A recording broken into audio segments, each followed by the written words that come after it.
tell us what you're thinking about these days and how you came up with the inspiration for this new asset class. I started in our business a very long time ago, 1977.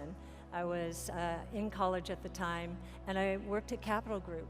And as many of you know, Capital Group is known for its in-depth research. And I remember being 1977, and I was put on a project to work with a team focused on Hong Kong 1997. And I said, I want to be in this business. I want to understand how the world is going to work.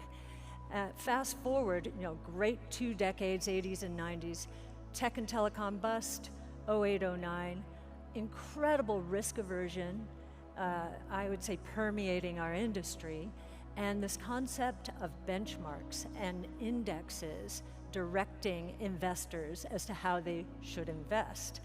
And our strategy, which is all about innovation in a traditional asset management firm, was looking more and more like an odd duck and not receiving the support that I thought it should. And I just said, okay, there is a huge arbitrage opportunity out there. Just what you said in your intro, huge arbitrage opportunity. The private markets are pricing innovation here, sometimes 5 and 10 times higher than the public markets were willing to price innovation. And I thought, okay, starting my own firm would be a good way to go. But even more, I think, when I thought, well, wait a minute, if you're going to start a firm, why don't you become a little more disruptive than that and use some of the technologies that have disrupted all these other industries to, at the margin at least, disrupt our industry. So social media, giving away our research, and really doing that to educate. That is one of our missions and values, but also to engage with the communities we're researching, those who are doing the innovating, and become a part of those communities. And I have to tell you, I think it's given us an enormous competitive edge, because most compliance departments in traditional asset management firms will not let their portfolio managers or their analysts say anything about their research or their portfolios on social media. We hired someone from the SEC to help us with that, and I think we're on the right side of regulation. It's been enormous, the gratitude we get for the research we share and for the investment ideas that we share freely, since we disclose our holdings at the end of every day, and we also disclose our trades. So we have a lot of people, with their PAs, their personal accounts, looking at what we do day to day, and others who don't want to do that themselves. They just say, I'll let you do it. This is your area of expertise. So it's been a wild ride from $15 million in October of 2014 to north of $75 billion, as you said earlier, and very gratifying. Fantastic. So Rupal, turning to you, how does integrate innovation into your portfolios at ARK Investment? And also, can you talk about, is innovation just the domain of young upstart companies, or do you find companies in your portfolio who are quote unquote traditional who can innovate? Well, thank you for that. It's always hard to follow Cathie Woods on that topic of innovation, but I'll try. No, I don't think innovation is a preserve of just upstart companies. I think Cathie makes a fair point that there was an arbitrage between private and public markets. I personally believe that a lot of investors got very complacent and did research in a very traditional, backward-looking way. I'm a non-consensus thinker, and I'm a contrarian.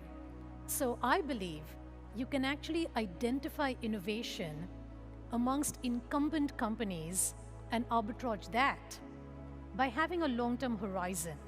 I think that's the disconnect sometimes between the private markets and the public markets.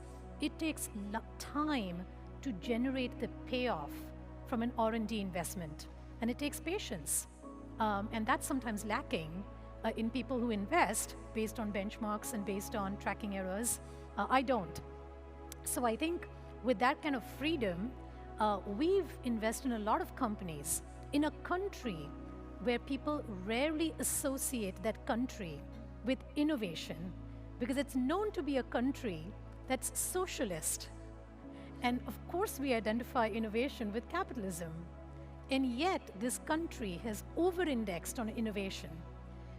I'll give you a couple of seconds to think about which country I'm going to mention in the world. I hope it blows your mind. Whenever I talk to my clients, they are stunned by it. So here's the answer. It's France.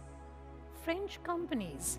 You look at Airbus, the aircraft that they came up with in terms of the Airbus 330 and the 350 and the whole line, it is giving a run for the money to Boeing.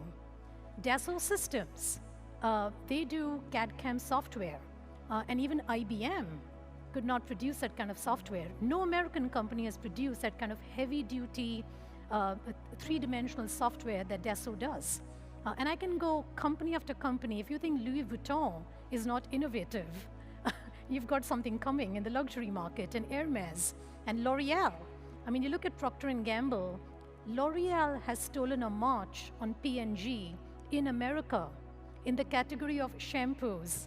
So I think innovation can happen anywhere, anyhow, if you put your mind to it in any sector. And as an investor, if you think outside the box, which is I really think what Cathie is talking about, you can find opportunity everywhere. So we own a lot of these sorts of companies. Safran comes to mind. It's in our portfolio, for example. It came up with a composite material to produce a next-gen aircraft engine. It had to spend billions of euros in R&D in the first 10 years or so. And it wasn't reporting profits, from that endeavor because the revenues are not there, but the costs are, sort of like what happens in a Tesla or it happens in any of these new companies. It just happened to be a publicly listed company. But now that they've got this product commercial on the market, you have a 15 years line of sight to the spare parts aftermarket opportunity, which is their business model. So I think if you look for it, you can find it anywhere. And if I can tie it back, therefore, to diversity and inclusion, I think that's what it's all about. If you know how to look for it, you'll find it everywhere. And what you'll actually find is that diverse people tend to be the most innovative because they've got to be.